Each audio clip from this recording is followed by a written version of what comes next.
Welcome back. In this video we're going to look at virtual reality headsets, in particular the HP Reverb G2. Now I'm not going to go into detail about it, but I just want to talk about in general terms how good are they.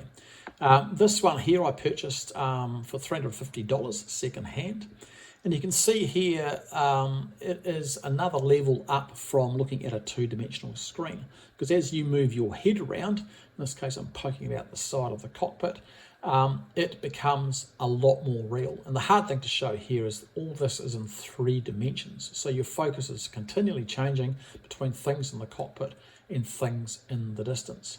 So how does this compare to early flight sims? If we go back to 1982, things were pretty basic.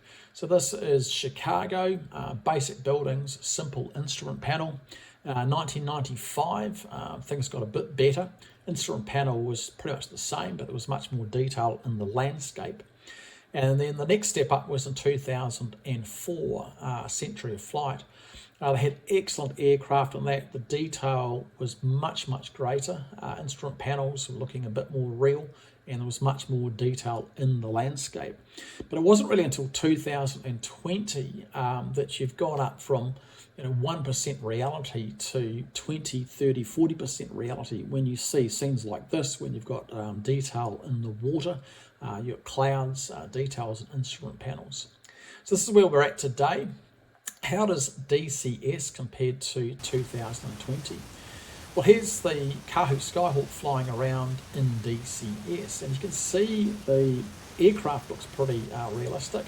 As you'll see in a minute, the cockpit looks very realistic, but the landscape is pretty much back where Microsoft Flight Sim had their landscapes in 2004. So it really needs to have an upgrade to provide a greater sense of reality. So how does virtual reality compare to the early flight simulators? If you look at 1982, in my view, that wouldn't even be 1% of what it's like to fly a real aircraft. And 1995 wasn't much better. If you go to 2004, perhaps 5% of reality.